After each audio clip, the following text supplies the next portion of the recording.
Bom dia a todos, dando seguimento ao nosso ciclo de lives, palestras, Ciência Policial em Debate. Hoje iniciaremos com mais uma brilhante palestra do nosso convidado super especial, Tenente Ronald, da Polícia Militar de Minas Gerais. Estamos aqui aguardando a entrada do nobre colega para que a gente possa começar os debates dessa manhã. Lembrando a todos que as nossas lives serão transmitidas ao vivo pelo Instagram Última Rácio, todas as segundas, quartas e sextas-feiras, às 10 horas da manhã, preferencialmente. E 5 minutos depois da transmissão ao vivo, nós publicaremos no nosso canal no YouTube, da editora Última Rácio. E já aproveito e convido os colegas para se inscreverem no canal e acompanhar todas as nossas lives. Provavelmente na próxima semana também tentaremos transmitir ao vivo pelo YouTube, até porque no YouTube a gente tem um pouquinho mais de tempo e a gente vai poder estender caso seja necessário. Os assuntos são muitos, né? E a gente percebe que 1 hora é pouco tempo para que a gente possa estar debatendo aqui, conversando com os nossos colegas. Às vezes não dá tempo para a gente abrir para alguns questionamentos, e no canal do YouTube ao vivo a gente talvez conseguiria estender um pouco mais. A gente está estudando essa possibilidade e já temos mais de 30 especialistas confirmados, né? Alguns até de outras nacionalidades, e de certa forma isso vai melhorar consideravelmente o nosso campo de análise a respeito das discussões que a gente tem todas essas manhãs de segundas, quartas e sextas. Guardando aqui o nosso colega, Tenente Ronald, acessar, ainda não acessou, pelo menos não chamou aqui. E aproveito para agradecer a participação aí do Matheus Bernardes, meu cunhadão, da Eunice, minha nobre colega, Eunice, que está coordenando um livro de Justiça Sistêmica conosco. Lançaremos em breve, está já no prelo e com certeza fará muito sucesso essa obra em virtude do campo de observação do direito que a gente vai apresentar para os leitores. Um campo muito interessante que tem a ver também com aquilo que a gente vem debatendo a respeito da necessidade de um olhar diferenciado, né, por parte do policial em torno do fenômeno da segurança pública, né? Um olhar sistêmico, amplo, e a justiça sistêmica, o direito sistêmico é uma metodologia bastante interessante. São 15 autores, nós temos 2 magistrados, vários advogados, temos policiais. Iremos publicar em breve essa obra. O Ronald já entrou aqui, já vou até acenar, ainda bem. Agora, querido amigo Tenente Ronald, da Polícia Militar do Estado de Minas Gerais.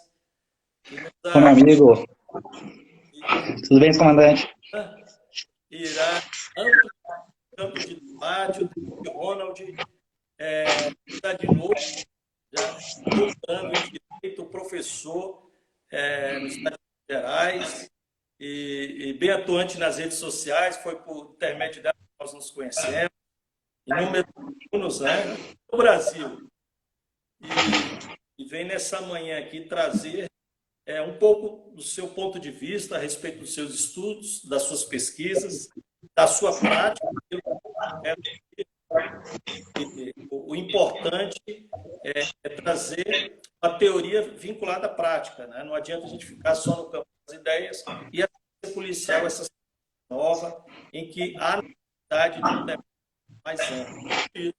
Esse ciclo de palestras, já tem 30 palestras convidados, a maioria deles policiais, também não são policiais, obviamente profissionais de segurança pública, tendo em vista a perspectiva que a ciência policial é uma ciência transdisciplinar, né, interdisciplinar por natureza. Então teremos magistrados, teremos promotores, procuradores, oficiais das Forças Armadas, das polícias militares do Brasil, delegados civil, delegados federal, até porque o campo de debate não é ampliar de fato o global de uma análise criminal. Eu já falei demais, vou passar a palavra para que ele possa, de certa forma, apresentar um pouco mais o seu currículo de forma resumida e a gente já iniciar aí na nossa conversa sexta-feira. Seja muito bem-vindo, Ronald. Comandante, primeiramente, bom dia, né? A gente está aí para esse bate-papo importante, né? Uma discussão sobre atualidades, que é a ciência policial. Então, de antemão, agradeço, né, o senhor pelo convite, para a gente poder discutir um pouquinho, trazer um pouco a visão aqui de Minas Gerais sobre o que, né, é a polícia. Nós temos uma polícia vanguardista, 245 anos, discutindo segurança pública e, às vezes, não de forma tão científica, né? E daí a gente tem muito manual, muito caderno doutrinário, muito a explorar e trazer, levar também para fora da Polícia de Minas Gerais algumas situações importantes que aqui em Minas a gente tem uma referência muito importante, assim como é a Polícia do DF, Polícia de São Paulo, polícias que têm um valor imensurável na segurança pública hoje, atualmente. Então, lembro que conheci o senhor, na verdade, em Brasília, numa palestra que fizemos aí num seminário em 2018, salvo me engano, em dezembro de 2018, estivemos aí e apresentamos um pouco já dessa questão nossa da intervenção mínima policial como um todo, não só da Polícia Militar, mas da Polícia Civil, até mesmo de outros órgãos. Porque nós somos os primeiros garantidores dos direitos nas ruas mesmo. Né? Que até a gente vai falar um pouquinho sobre o ativismo policial, que ele é importante demais hoje na garantia de direitos das pessoas. Né? Então, a sustentabilidade das nossas instituições estão aí, garantindo os direitos das pessoas e cumprir a nossa missão institucional, que é o mais importante. Então, rapidamente, só para me apresentar, atualmente estou oficial da Polícia Militar aqui de Minas Gerais, tenente no Comando de Policiamento Especializado, que é o CPC aqui, primeira região, em Belo Horizonte mesmo, servindo nas funções de comandante de setor e comandante de pelotão, né, atuando na rua, operacionalmente falando. Então, digo isso porque vi a palestra, né, do seu capitão Derrite, palestra do Coronel Santana e pessoas atuantes no operacional. Então, tem legitimidade para falar. Isso que eu acho mais importante nas ciências policiais. Claro que outras pessoas têm que falar também de segurança pública na teoria, mas aliada à prática ela é importante. Então, eu falo que o direito não é o direito das ruas, mas é o direito para as ruas. Então, a segurança pública também, né? A gente não adianta ficar discutindo assuntos diversos e não aplicá-los à prática, alinhá-los à prática. Então, por vezes a gente vê alguns vídeos e hoje todo mundo quer discutir segurança pública, quer discutir direito e principalmente direito penal. Então, todo mundo tem uma opinião diversa sobre isso e às vezes opiniões até preconceituosas e sem estudos. Então, isso que a gente tem que trazer com as ciências policiais para a população, entender o nosso lado também, entender o lado do servidor, entender que o servidor é um humano, ele tem os seus direitos humanos também a preservar, por isso a intervenção, tanto para a sociedade, a intervenção também dentro da instituição, seja no direito administrativo, no direito penal militar, ou direito penal como um todo, é muito importante. Então, quanto mais seremos tratados com direitos humanos dentro da polícia, mais nós iremos tratar com direitos humanos fora disso. Então, eu tento alinhar sempre o direito penal, o direito administrativo e disciplinar com os direitos humanos e pensando, o policial não é apenas um número, o policial vai além disso. O policial é um servidor e cada um tem os seus problemas, cada um tem as suas concepções. Então, vejo que os convidados da palestra do senhor aí são de suma importância. E vão falar de psicologia, vão falar de situações diversas que mostra essa interdisciplinaridade das ciências policiais. Não é só o direito, não é só a psicologia, não são estatísticas criminais que vão determinar o que é ciência policial ou não. E muito mais, né? Então, a gente tem que discutir de uma forma interdisciplinar e ouvindo todas as vozes possíveis disso aí. Então, o projeto é de suma importância e extremamente atual. Mês 6 agora que a gente teve essa aprovação das ciências policiais como ciências. Então, às vezes a gente falava, temos muitas pessoas intelectuais que discutem, falam, mas a gente não tinha esse respaldo. Agora o respaldo para a gente é muito importante. Então, eu sempre estudei a área policial ligado à área do direito. Então, graduei em Direito na FUMEC aqui em Minas Gerais, em 2013, depois já fiz uma pós-graduação em Direito Público, sempre mexendo com essa parte da polícia. Depois fizemos aí o CFO, que é o Bacharel em Ciências Militares aqui em Minas Gerais também, e a gente teve um plus lá, que foi a nossa pós-graduação em Gestão de Policiamento Ostensivo pela Academia de Polícia Militar aqui de Minas Gerais, que realmente ensina a gente a gerir os recursos humanos, logísticos, dentre outros, né, na nossa função de gestão, cada um alinhado à sua situação específica. Depois fiz um mestrado em Direito, na área do Direito Público, e a linha de pesquisa sempre o garantismo penal. A gente sempre voltado a Ferraioli como nosso marco teórico maior. e agora o doutorando aí, desde 2019, no segundo ano do doutorado, justamente discutindo isso. Discuto lá na tese, tem um pouco a ver com a polícia militar, com a polícia como um todo, né, que a gente discute a corrupção privada, a corrupção pública, alinhado ao garantismo penal. Então, são técnicas de prevenção, investigação e repressão à corrupção. Então, as corrupções na polícia militar, polícia civil, também tem que ser estudada. Isso faz parte das ciências policiais, justamente para que a gente evite qualquer estados ditatoriais ou autoritários. Então, essa é a maior importância que nós temos aqui. Então, estou há 13 anos na Polícia Militar aqui, né? Fui praça em 2007, Batalhão Rotam, Batalhão de Choque, 16º Batalhão, 22º, são os batalhões aqui da capital. Sempre trabalhei na capital, pouco conheço no interior. Fiz o curso de formação de sargento em 2010, retornei para o 22º Batalhão, depois 16º Batalhão, e, por fim, agora o CFO, né, o curso de formação de oficiais, em 2015 e 2016, no qual formei e fui para o CPE, é o nosso comando de policiamento especializado, que tem o Batalhão Rotam, Batalhão de Choque, Cavalaria, Companhia de Cães e o BOP, né, o nosso novo, né, que antigamente chamava-se FIGAT, hoje instituído como BOP aqui. Então, a parte operacional ela é muito importante para o policial de ciências policiais conhecer realmente e ter essa legitimidade. Então, ver, né, na palestra do seu Coronel Santana aí, o quão operacional, ele trouxe uma visão operacional e não esquecendo da parte teórica. Então, alinhada a teoria com a nossa prática policial, ela seria o ideal. Então, temos muitos policiais bons nessa área, né, parte teórica e parte prática. Então, desde então, sirvo aqui em Belo Horizonte, sempre atuando na rua, né, nunca trabalhei na administração pública propriamente dito, sempre no operacional, e tentando trazer para a tropa justamente essa visão mais técnica do direito, mais técnica da segurança pública, entendendo cada situação é uma situação. Então, as ciências policiais é uma ciência, né, do ser, não é do dever ser que a gente vai ficar muito só divagando, mas a prática ela é muito importante para a gente. Interessante, Ronald, essa sua fala. Você traz uma experiência, uma oportunidade de nos conhecer naquele seminário, no Congresso Internacional, foi organizado pela Polícia Militar, né, período de ciências policiais, e naquela ocasião nós já alguns aspectos, justamente essa que a gente tem que, ao máximo, tentar afastar de prática, né? Sim, sim. De separar a teoria da prática. E eu sempre falo isso para os meus alunos. As duas coisas têm que caminhar juntas. A prática, ela tem que ser aliado à sua operabilidade, ele também tem que ser a teoria. E ontem eu tive a oportunidade de passar tanto pela manhã ou à noite em alguns debates e conversas. A minha fala está é isso? Está um pouquinho cortando. Está, né? Melhorou? Está cortando um pouco, mas não melhorou ainda não. Vamos ver se melhora aqui. A internet é complexa. Então, como eu estava falando, ontem nós estávamos aqui pela manhã houve um lançamento de um programa de doutorado em convênio da Universidade Federal de Goiás com a Polícia Militar do Estado de Goiás, né? E um convênio muito interessante com a participação de 5 ou 6 policiais militares, oficiais e praças nesse programa de doutorado.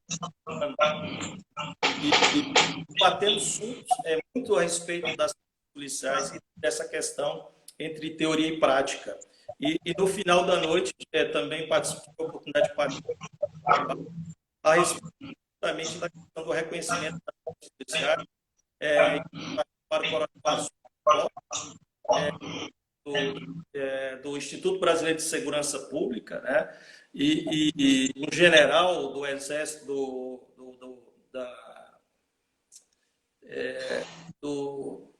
de Portugal, da Polícia Nacional, agora esqueci o nome, daqui a pouco eu lembro o nome. E foi um debate muito profícuo a respeito dessa identificação do que de fato é a ciência policial, né? E o resultado da nossa discussão é muito que eu falo, o caminhar né? Então, por isso que é interessante esse seu ponto de observação e você, apesar de ser um todo jeito, a gente sabe que tem tempo de sala de aula, mas ao mesmo tempo tem muitos espaço na rua, inclusive como praça. Então, é fundamental para as nossas discussões. Não adianta falar daquilo que a gente prática. Então é por isso que eu aproveitei esse gancho, porque eu não poderia deixar de primeiro te parabenizar por conseguir, mesmo em uma carreira extremamente operacional, conseguir aplicar os seus estudos, que a gente sabe que é muito complexo. E a gente sabe que o é muito Sim, parabenizado. sim. Agradeço, senhor. Então, é importante, né, essa legitimidade na polícia. A gente às vezes fala de legitimidade muito só no cunho operacional, mas eu acho que a legitimidade acadêmica ela tem que ter uma importância muito grande, né? Às vezes eu brinco na turma lá, não é um brevet de caveira que vai ser o melhor do que um diploma de doutorado. Eu acho que os dois têm que aliar a prática, alinhar juntos e a gente sempre conversar sobre isso, né? E principalmente quando a gente fala de direitos, né? Então, até o nome utilizado pelo senhor da editora e do canal, Última Ratio, foi, assim, extremamente feliz, né? Quando a gente fala isso dentro de um cenário atual no Estado Democrático de Direito. A gente muito fala que estamos vivendo um Estado democrático ou Estado democrático de direito, mas a gente é um Estado muito assistencialista e esquecemos algumas situações como um todo. Então a gente tem que pensar que a polícia, em regra, ela tem um papel social muito grande de defender direitos, mas também de não retirar direitos.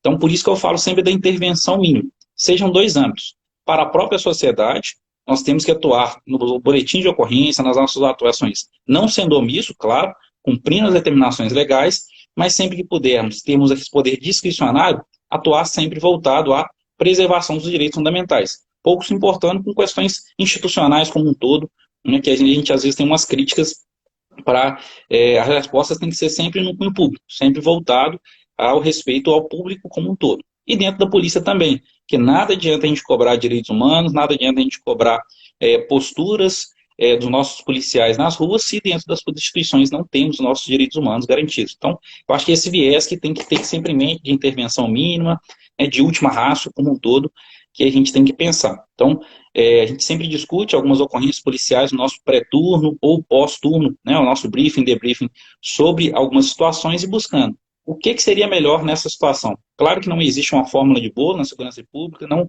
tem, né, o correto ou incorreto, existe o mais adequado ou menos adequado para aquela situação específica. Ontem mesmo estavam discutindo um policial aqui de Minas Gerais, no interior, em Passos, ele efetuou disparos de fuzil contra um boi que estava tentando contra as pessoas na rua. A situação pode ser verificada em questão de crime ambiental, do próprio disparo como um todo, mas nós vimos lá que a situação como um todo não tinha outra forma de fazer. Então, muitos criticam, aparecem na mídia e as pessoas começam a devagar ou discutir, criticando ou até mesmo elogiando, mas a visão técnica é importante. Então, a gente sempre entra, né, pode ser na nossa folga, a gente sempre discute aqui no grupo dos aspirantes, discute nos outros grupos aqui, para tentar achar a melhor solução. Porque quanto mais profissionais nós somos, quanto mais, né, tivermos atuando nessa intervenção mínima, utilizando o direito penal realmente como última ratio, como a força do Estado final, que alguns doutrinadores chamam até de violência do direito penal, como Beccaria fala. Eu não concordo muito com essa visão. Para mim, o Estado ele não é violento, ele é forte, é diferente, uma visão de direitos humanos, porque a violência ela remota a ilegalidade, a arbitrariedade e amadorismo. Na verdade, não. Né? O Estado ele tem o seu profissionalismo, ele atua de acordo com a lei e com a legitimidade da própria sociedade. Então, muito se discutir segurança pública tem que se partir desse princípio, garantir os direitos humanos e a intervenção mínima do policial, seja do policial militar, seja do delegado, chegar a níveis lá de promotores e juízes também. Então essa visão tem que estar concatenada num sistema só. Por isso muito se discute ciclo completo de polícia, uma polícia única, uma polícia vinculada às vezes a um ministério público, como acontece em outros países do mundo, como os Estados Unidos e outras situações interessantes que a gente tem que começar a estudar isso, tem que começar a falar de forma madura sobre como nós podemos melhorar a segurança pública no Brasil. E não cada polícia falar uma língua também, que claro que experiências são importantes de analisadas, mas a gente tem que falar uma língua de segurança pública no Brasil como um todo, para realmente garantir e buscar os direitos humanos das pessoas. Então, eu até gosto de comentar em algumas aulas, quando eu falo sobre essa intervenção mínima, de um ativismo policial. Quando a gente fala de ativismo judicial, vemos lá que a criação do ativismo judicial seria um importante instrumento ou instituição jurídica para garantir os direitos humanos, ou os direitos fundamentais daquelas pessoas, que às vezes a legislação como um todo, que é uma legislação fria, não o garante. Então, o juiz atuando ali como a sua função de cautela, garante os direitos humanos daquelas pessoas como um todo. Claro que hoje está exacerbado o ativismo judicial, acaba violando alguns princípios e algumas regras do direito, mas a ideia introdutória era interessante. Tem um professor, um delegado, né, que é o Henrique Hoffmann, ele fala sobre ativismo policial, que é o delegado garantindo né, os direitos humanos, os direitos fundamentais das pessoas, e o delegado sendo o primeiro articulador, o primeiro a garantir realmente esses direitos das pessoas no dia a dia, seja ali no auto de prisão em flagrante, no TCO, em qualquer situação investigativa ou não, nesse dia a dia. Só que eu vou além. Eu acho que o policial militar na rua, na ponta da linha, que seja o soldado mais recruta, o coronel, ele também tem o ativismo, a função do ativismo policial. Porque até mesmo antes de chegar no delegado, muitas situações não são encerradas na delegacia, muitas situações são utilizadas, por exemplo, justiça restaurativa, né, mediação em conflito. Vi que o senhor participou de uma discussão interessante sobre isso, e a mediação em conflito na polícia é pouco falado. Temos bons projetos aqui na Polícia Civil, tivemos outros projetos no Brasil que são importantes, e às vezes a gente deixa um pouco de lado. Então, para mim, eu vou além. O ativismo policial ele não pode ser na função somente do delegado de polícia ali na sua visão, e sim do policial militar na rua. Então, por isso, a gente tem que sempre orientar nossos militares, falar, vocês são os primeiros garantidores de direitos humanos. Vocês têm uma arma na mão e podem ceifar a vida de alguma pessoa. Nem por isso vocês estão errados, né? Vocês podem estar atuando dentro de uma legalidade, dentro da legítima defesa e outras situações. Mas também vocês são os primeiros sociólogos que nós temos na polícia como um todo. Brinco muito lá na faculdade, falando que o verdadeiro sociólogo, para mim, é o policial militar, que é ele que está nas ruas, ele está no aglomerado, ele vê a situação, né, de, às vezes, ali, pobreza extrema e o tráfico, por exemplo, tomando conta de uma certa parte de uma comunidade ali, que a gente vai intervir e voltar ao status quo, que as pessoas não estejam ligadas a um crime organizado, a uma criminalidade como um todo aqui. Então, acho importante demais o policial ter essa visão. Palestra já falava, né, que a gente é o pedagogo social, e é realmente isso. A gente tem que ser o pedagogo social, entender de todas as áreas para realmente buscar o bom direito, buscar, né, o nosso serviço público, que é a paz social como um todo dentro da situação. Então, vejo que o ativismo policial ele tem que ir além. A gente tem que discutir um ativismo policial, a iniciativa do policial em buscar direitos e evitar de resguardar direitos. E também sendo resguardados, claro, né? Então, não é porque um policial às vezes atuando na repressão qualificada ali, efetua disparos contra o infrator, e eu até, né, falo muito, gente, matar alguém não é crime. Isso é um fato típico. O homicídio é crime. E temos uma diferença muito grande quando a gente fala isso, que é justamente a intervenção mínima. Quando a gente começa a falar que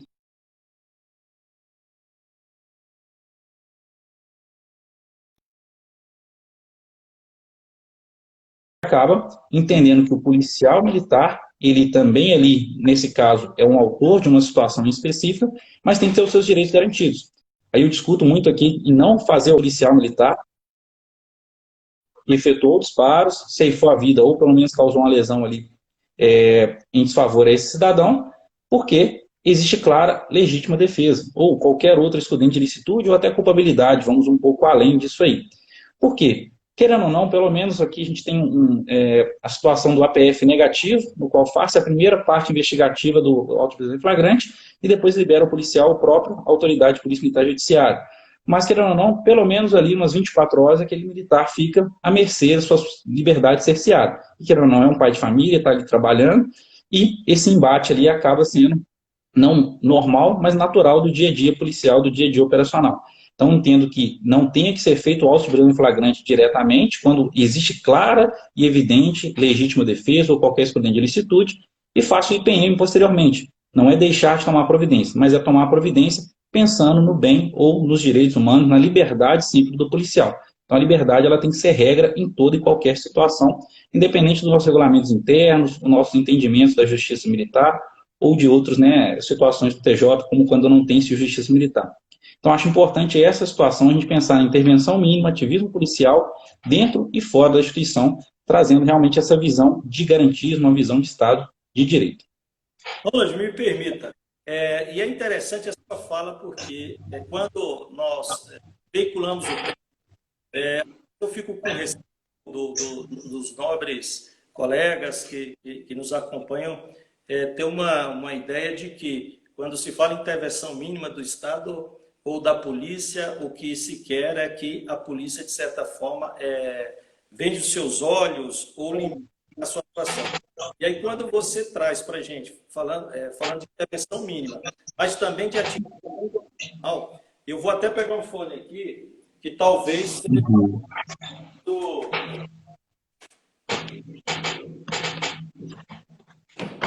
Achei o fone aqui, mas vamos tentar aqui. Melhorou. Ouvido ou não? Ou é só aqui? Não, tá ouvindo normal, tá normal. E essa questão da intervenção mínima aliada ao ativismo policial é fundamental. Então, quando a gente fala de fato, eu sou apaixonado por essa expressão como a última ratio, né? E, de certa forma, o braço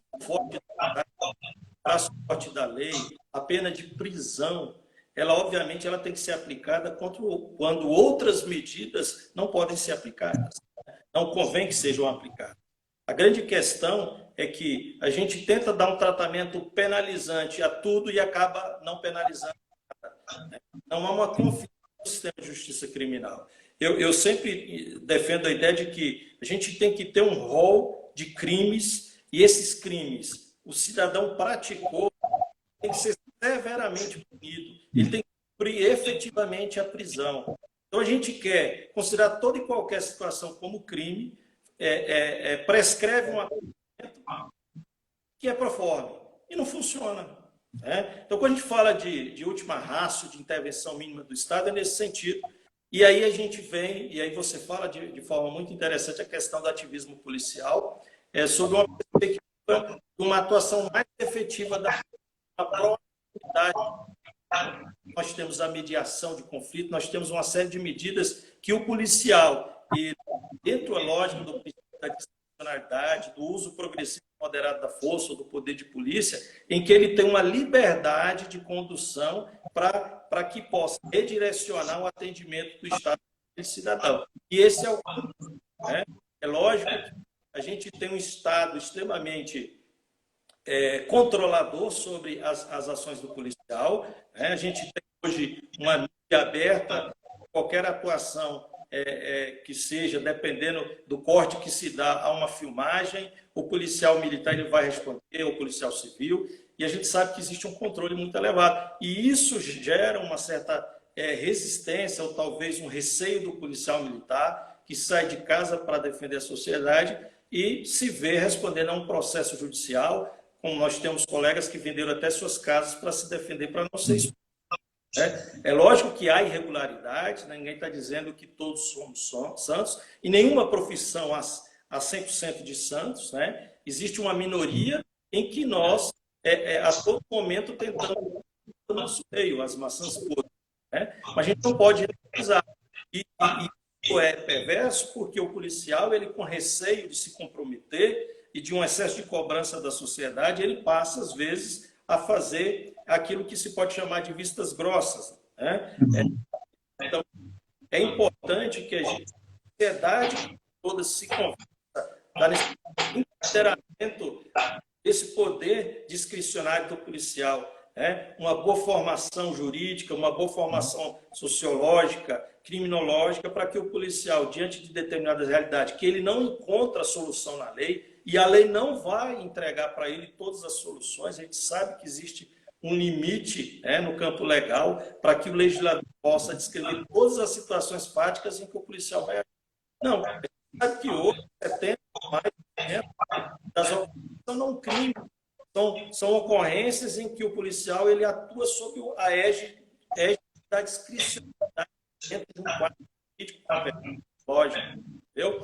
Então, quando você fala de intervenção mínima, quando você fala de garantismo penal, e é importante porque a gente tem muita confusão a respeito, fala disso, né? A gente tem o direito penal midiático, o populismo penal, às vezes uma articulação de ideias tendenciosas, né, com discursos ideológicos diversos, em que se atribui, por exemplo, ao garantismo penal e até ao Ferrajoli como um grande, né, defensor de esquerda, e na verdade não é bem isso.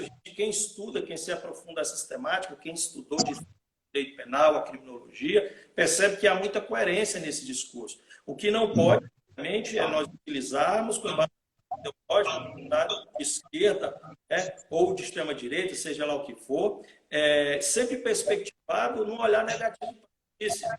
E o que geralmente acontece é isso, né? Se você... E aí eu tenho colegas antropólogos, sociólogos, respeito muito eles, né? Até o meu próprio, a minha formação na área do direito com ênfase muito na sociologia jurídica, mas a gente percebe que na maioria desses eventos que nós participamos, a palestra mesmo, parece uma radiola, né? As críticas mesmo, a gente não recebe soluções e fica muito latente ali, com raríssimas exceções, um preconceito exacerbado em relação ao poder, o Estado constituído e a polícia. Então, esses discursos, eles não avançam. É lógico que nós, como policiais, a gente tem que saber separar a função de investigação, né? Para se criticar, vamos criticar dentro de razoabilidade, né? Sabemos que somos policiais, mas também somos cidadãos. Sabemos que, e é o que eu sempre falo para os nossos policiais, né? Você tirou a farda, é um cidadão. Você está aqui trabalhando, o pai ano, e às vezes a mãe, o filho que ficou em casa, né? Então nós somos sociedade também. E gostei da sua fala a respeito da proteção dos direitos humanos dos policiais. O policial ele tem que se sentir pertencente, amado pela sociedade e pela corporação a qual pertence, né? Quando o policial ele se vê protegido, ele percebe que a atuação dele está sendo legitimada pela sociedade, que está sendo legitimada e protegida pelo Estado, pelo poder público, ele vai ter muito mais força para atuar. Mas, infelizmente, não é o que nós vemos no atual sistema de justiça criminal. O policial, às vezes, ele fica abandonado, ele não recebe, às vezes, uma proteção do Estado, não há defesa pública para o policial, ele tem que buscar a sua defesa pública. Inclusive, nós tivemos aí uma recente alteração legislativa, né, no pacote anticrime, garantiu-se defesa para policiais, né, que a responder processo judicial, né, em decorrência de serviço. E aí, quando a gente percebe quem vai defendê-lo, e há uma discussão jurídica enorme, a Procuradoria diz que não é, os oficiais não podem defender, porque é uma atividade típica, né, e o policial fica a mercê. Mas continue.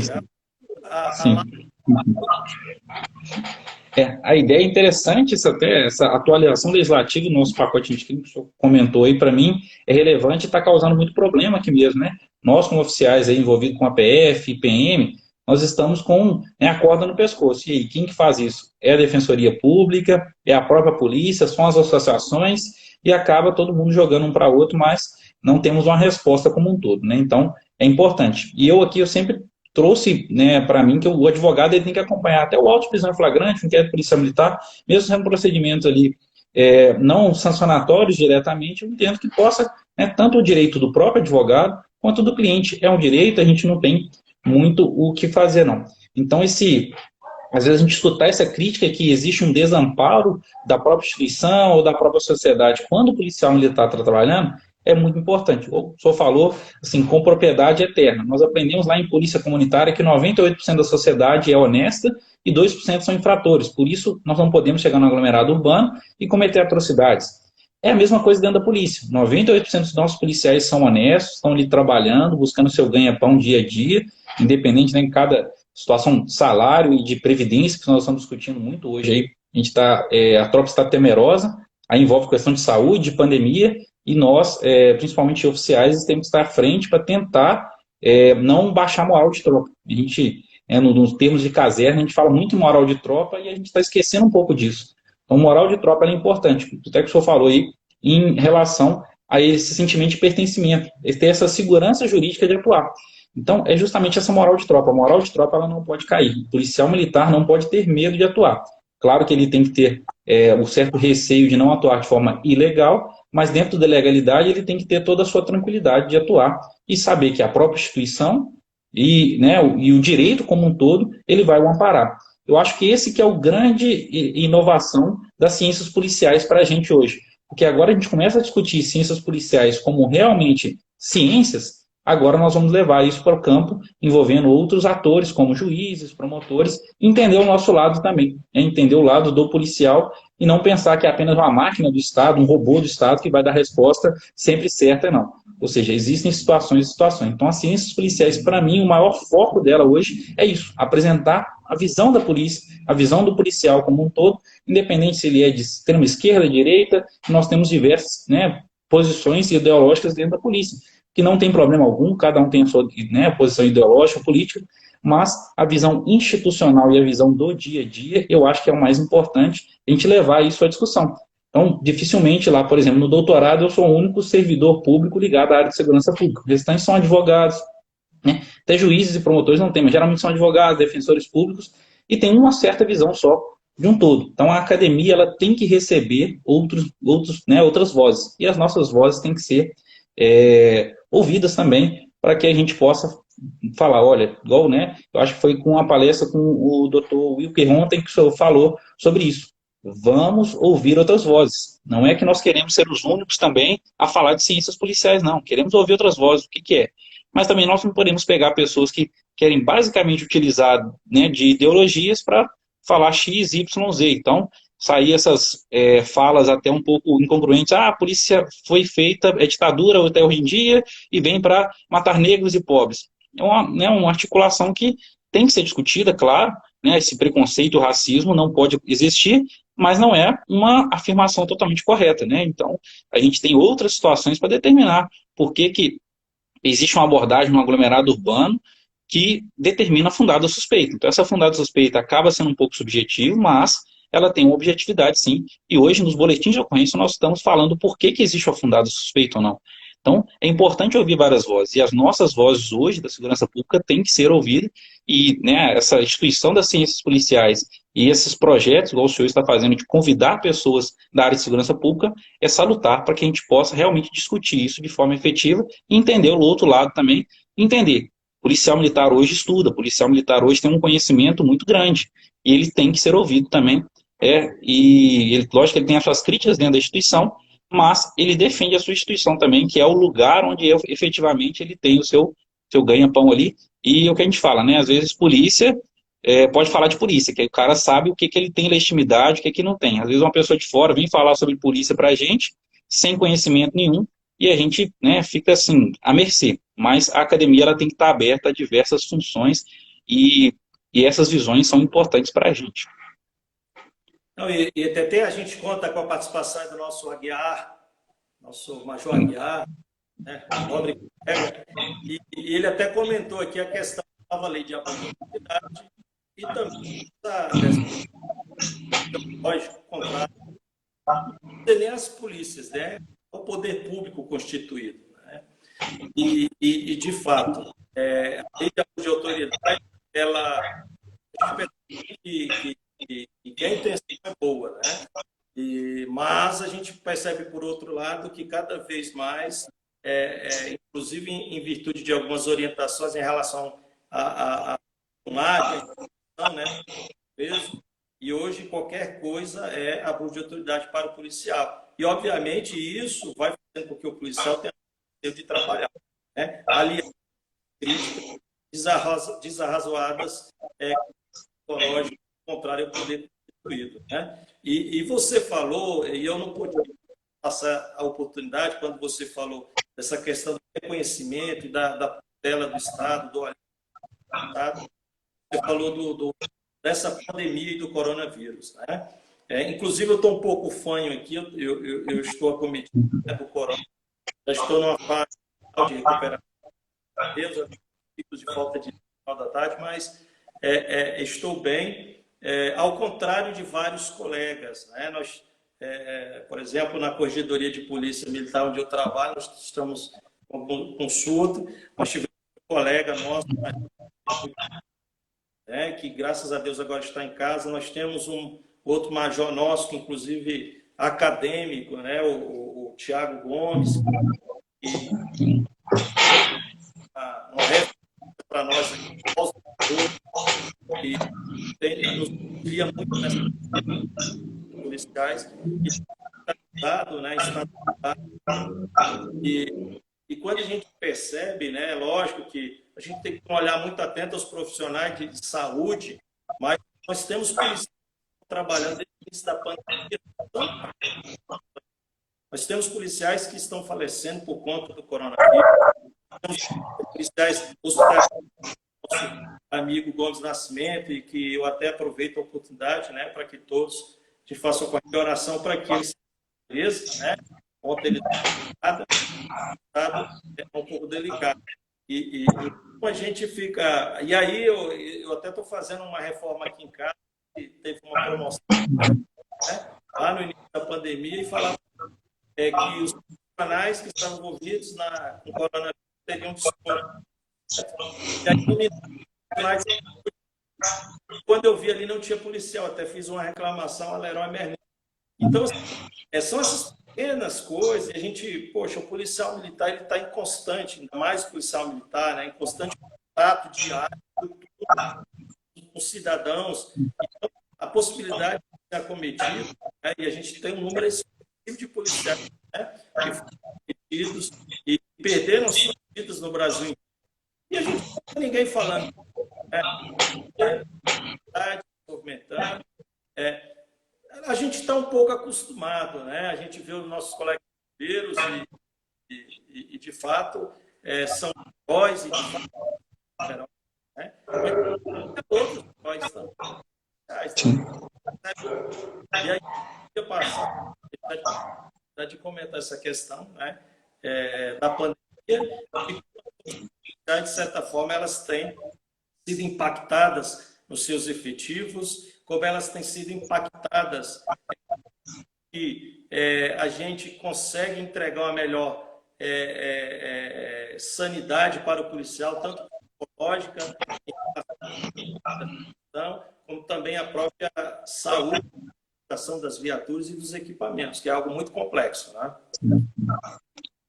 É até interessante isso aqui em Minas Gerais, até estava comentando com um colega ontem sobre essa questão da pandemia. Acaba regionalizando algumas situações, até próximo a Brasília, aí, Araguari, Uberlândia, Uberaba, são os locais que estão tendo o maior número de vítimas fatais do Covid. Não sei se por questões geográficas, questões como um todo, mas nós já tivemos um capitão que faleceu semana retrasada, tivemos um cabo ontem também, ou anteontem, salvo me engano. Então acaba aqui, bem próximo a Brasília. Então, alguns centros, algumas situações têm essa pandemia envolvida. E é complexo, né? A gente, como coordenador de turno, principalmente ali o CPU do turno ali, a gente conversar com a tropa e falar com ela, olha, nós somos a última cartada do Estado, a gente é a força do Estado, se a gente parar também não tem jeito. Eu tive um turno de serviço que faltaram 12 militares, né, por causa do Covid. Então, a gente teve que se desdobrar nós mesmos e ir trabalhando. E aqui, pelo menos, eu trabalho aqui na região que tem muito hospital, né, a área hospitalar, que é a Santa Casa, o João 23, são hospitais de referência que estão recebendo pessoas com Covid nessa situação. E a gente acaba tendo esse receio mesmo. A gente vem para casa, grupo de risco com meus pais aqui, as minhas sobrinhas, hoje, né, minha noiva grávida, a gente acaba tendo esse receio de trabalhar assim, receio de estar com a tropa. Então, mais uma vez, assim, esses policiais vindo reafirmar, polícia não é só direito, não é só as ciências jurídicas. A gente vai além, é a saúde do profissional. Pouco se discute com isso, né? Então, eu faço até algumas críticas aqui à Polícia Militar de Minas Gerais, que pouco a gente discute a questão do suicídio policial, os problemas mentais que acometem um policial. E cada um tem os seus problemas, né? Eu brinco muito que geralmente é a tríade maldita que acomete o policial, que é geralmente as dificuldades financeiras, pessoa envolvida em jogo, vícios diversos ali, e até, né, a pessoa hoje, homem, mulher, envolvido em relacionamentos aí diversos. Isso tudo vai virando um turbilhão. E por que chega, né, o policial a vir a cometer autoextermínio e outras situações como um todo?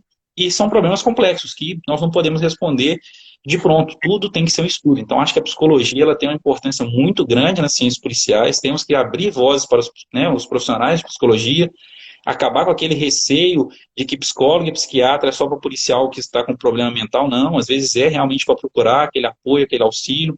A instituição tem que dar esse auxílio, né? Por vezes, antigamente, aqui na Polícia Militar, qualquer troca de tiro que a gente ia para o psicólogo. Isso acabou, né, com um todo aqui, não vemos isso diariamente, mas era importante, às vezes é o dia a dia, mas às vezes também aquela pessoa fica realmente transtornado com algumas ocorrências. E nós trabalhamos com as piores situações que podem acontecer no dia a dia do ser humano. Então, atuamos desde uma abordagem policial até ocorrências de homicídio, ocorrências aí de tomadas de refém, que isso realmente acomete, né? As pessoas, cada um tem os seus sentimentos, seus valores, e isso é importante para a gente. Então, é, é importante a gente ter isso, claro, os profissionais têm que ter esse respaldo, e até uma fala que o senhor falou no comecinho, que eu acho interessante demais que a gente voltar, que as instituições são perfeitas. A Polícia Militar de Minas Gerais, a do DF, são instituições perfeitas, tem toda a sua, né, parcela ali de legislações, claro que existem melhoras e tudo mais, o que são imperfeitos são os seres humanos. Então, em todo lugar, existem seres humanos imperfeitos, existem profissionais que vão errar. Aí, nesse ponto, eu concordo, a gente tem uma corregedoria forte, a gente ter uma legislação forte, para que se evite. Por quê? Você tem um policial militar, um policial civil altamente treinado, capacitado em arma de fogo, em defesa pessoal ou diversas outras situações, e utilizar isso para o lado errado, para o lado ruim, aí eu não concordo. Então, a gente tem que ter uma força do Estado. Então, o garantismo penal está justamente nisso. Como o senhor falou, sim, de forma exemplar. Garantismo penal não é abolicionismo penal e garantismo penal não é maximalismo penal, não é o 880. Na verdade, a gente está no meio termo. Então, é ter legislações fortes para que realmente o direito penal, o direito administrativo disciplinar tenha a sua força e as pessoas realmente tenham aquele receio de fazer algo contrário à norma, mas que também não tem impunidade, porque existe pena para tudo, existe sanções para tudo, aí acaba que vira uma impunidade, né? Existe um número enorme de legislações punitivas aí que não tem, né, na prática nenhuma aplicação. Então, acho que tem que ser, lógico, revista esse sistema de segurança pública, sistema judicial hoje, parte do processo penal ou do direito penal mesmo, para que a gente possa ter um garantismo penal efetivamente. E muito se discute, muita gente tem essa mania de falar que o garantismo penal é um abolicionismo penal. Ah, não, tem que acabar com a polícia, tem que acabar com as Forças Armadas, acabar com o direito, acabar com os presídios. Tudo bem, pode ser uma proposta, mas eu sempre pergunto ao quem defende o abolicionismo penal, tá, mas qual que é a solução? Se não vai ter polícia, não vai ter presídio, não vai ter ninguém. Como é que vai ser feito? Ah, eu não sei a resposta. Não, então não adianta. Então a gente tem que ter um modelo hoje atual e melhorar o modelo. Não existe país no mundo que não tenha uma força, seja ela força militar ou seja ela força relacionada ao, né, ao civil como um todo, mas todo país existe. Não existe um país, né? Então a gente fala muito de um Estado formado de nação, governo e território, mas eu falo muito que, na verdade, o país ele é formado como um todo pela burguesia, igreja e força, seja força militar ou força civil. Não existe.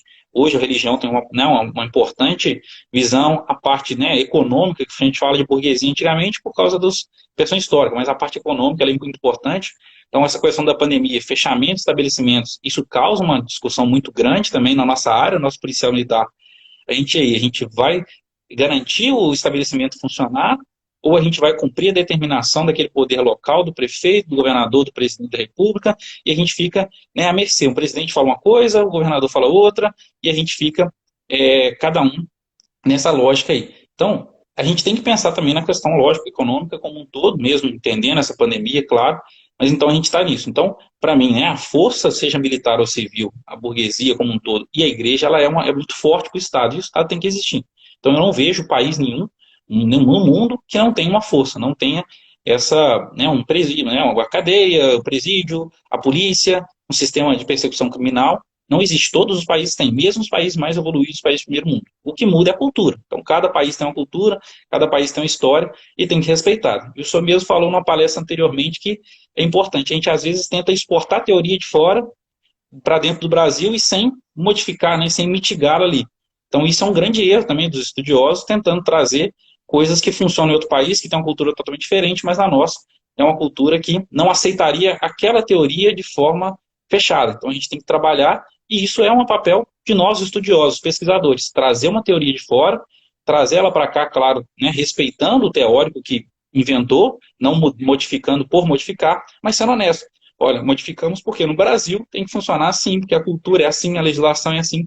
Então é importante essas situações de exportar teorias, né, de outros países também, às vezes mais evoluídos em questões de segurança pública como um todo, mas exportar. E exportar teoria para um bem social sempre. A gente sempre pensar na sociedade, quando a gente fala Estado de Direito, a gente pensa o cidadão, a dignidade da pessoa humana como foco de tudo. Ronald, é importante o paralelo do garantismo, né? Não existe outra melhor forma. No mundo inteiro, chegou-se a esse denominador comum, como você mesmo falou, né? A balança entre o direito penal do inimigo e o abolicionismo penal, nós temos o garantismo penal no meio, modulando o emprego da pena, né, de prisão, do direito de poder. Tá? E é como o cara tem direitos então, uma fórmula em todos os em que se respeita o Estado democrático de direito, é o garantismo penal. E não adianta, o que eu costumo dizer, né? A gente não tem que achar que determinada corrente ela se adequa ao pensamento do garantismo penal. A gente tem pensadores de direita e que também defendem o garantismo penal, a interpretação aos estudos do Ferrajoli de uma forma adequada, né? Seja, então, essa sua fala é muito importante, a gente já está caminhando para o fim, mais 5 minutos.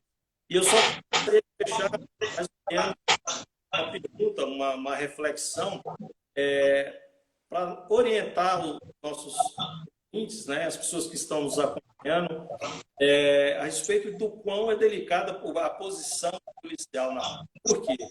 A gente percebe, ao mesmo tempo, toda essa força do direito penal do inimigo, do direito penal midiático, do populismo penal, todo mundo assiste nos mais diversos meios de comunicação, e leva em consideração e que registrou, encomendado pelo Fórum Brasileiro de Segurança, que mais de 50% da população concordava com a expressão "bom é bandido morto". E quando as minhas palestras, eu sempre faço projeção e faço essa pergunta. E ninguém nunca levantou a mão concordando com essa expressão. E aí eu pergunto onde está mais de 50% da população que acredita nessa expressão. Então, a sociedade, de modo geral, ela pensa, ela quer, ela acredita nessa expressão que bandido tem que morrer. Ela exige que faça. Nos discursos, né, a gente percebe discursos radicais, quer que o policial, ele de fato seja essa pessoa que vai puxar o gatilho por ela. Só que, ao mesmo tempo, o policial, no momento em que ele exorbita um pouco as suas funções e as suas atribuições, esses mesmos cidadãos vão ser aqueles que vão execrar a ação do policial e vão exigir medidas severas contra ele. Então, o policial, ele modula nessa faixa perversa, ele está ali no meio entre aqueles que defendem o emprego de políticas de tolerância zero, que recrudesça a ação policial, que seja severa, que de fato bandido bom é bandido morto. Mas no momento em que o policial, às vezes por uma situação diversa, por uma filmagem cortada, apresenta ele tendo uma atuação mais enérgica, essa mesma sociedade vem em cima do policial. Então, essa é uma reflexão, um debate, só para a gente encerrar. Eu gostaria que você ficasse com 2 minutos de fala para que a gente possa pedir dos nossos colegas. E lembrando que segunda-feira tem mais live. Ok. Então, comandante, eu agradeço demais, mais uma vez, né, a oportunidade de discutir um pouquinho sobre a nossa visão, né, uma visão, às vezes, mínima mesmo do direito como um todo, seja no garantismo, eu chamo até de garantismo administrativo, acho que a administração pública também tem que ter esse garantismo, a gente vai além do garantismo penal e pensar que nossos policiais são seres humanos e têm os seus direitos resguardados. E vejam quão difícil é fazer segurança pública, quão difícil e dinâmico é trabalhar com a sociedade no Brasil com diversas culturas diferentes em cada estado, em cada região aí. Então, a gente acaba tendo uma dificuldade muito grande em trabalhar, mas que em 98% das situações, graças a Deus, a Polícia Militar atua muito bem. E às vezes a mídia, ela só coloca o lado ruim, né? Então, boas ações não são colocadas na mídia. Então, aí a gente tem esses grandes problemas aí. Então, eu acho importante demais essa discussão, parabenizar mais uma vez o senhor pela nosso bate-papo, por essa iniciativa, trazer policiais, vi todos os vídeos aqui até agora, todas as lives, acompanhei, todas as visões interessantes demais, e a gente vai, né, galgando isso. Também melhora ao senhor, né, no Covid aí, Deus quiser já está nas ruas, daqui a pouco junto com a gente também, e vai passar essa pandemia, se Deus quiser. Então, a mensagem que nós podemos deixar para quem está nos assistindo é isso. Vai passar, nós vamos ter uma vida normal de novo, se Deus quiser, tudo certinho. Então, um fraterno abraço também para os colegas aí que entraram na live, né, acompanhando aqui os militares aí do batalhão, né, que eu divulguei mais cedo lá, para o pessoal entrar, né, Tiago, Natália, pessoal gente boa aí que trabalha diretamente comigo, e agradeço demais, né, a participação disso, e a participação dos policiais do Brasil como um todo e da sociedade. Vi que teve boas repercussões aí, o pessoal nas palminhas e comentários interessantes, né, do Sr. Major Aguiar também, importante participação, que o sigam nas redes sociais é muito importante. Então, parabenizar o senhor mais uma vez, agradecer e deixar aqui, né, a minha eterna continência e o fraterno abraço a todos os colegas que puderam acompanhar isso e acompanhar no YouTube lá também, que é importante depois do vídeo, eu vou divulgar para todos os nossos contatos, né? Obrigado, Ronald, muito obrigado. E só lembrando, colegas, que daqui a 5 minutos a gente vai disponibilizar no nosso canal da editora no YouTube. Quem não teve oportunidade, quiser divulgar também, aproveite para se inscrever no canal e divulgar esse projeto, que é muito interessante. A gente espera que possa... A gente já está com agendamentos até depois de setembro, né? A procura muito grande e diversos especialistas com indicações, inclusive se ofertando para participar do projeto. A gente fica muito feliz, né, com o desenrolar. Ronald, muito obrigado, tá certo? E que a gente possa continuar nessa batalha aí, em prol da sociedade, em prol da valorização das sociedades, em prol do policial, para que a sociedade tenha um olhar mais carinhoso, um olhar de mais amor a esses guerreiros e arriscam suas vidas todos os dias. Bom dia a todos e boa sexta-feira e bom final de semana. Forte Bom dia, abraço. senhor. Até um abraço.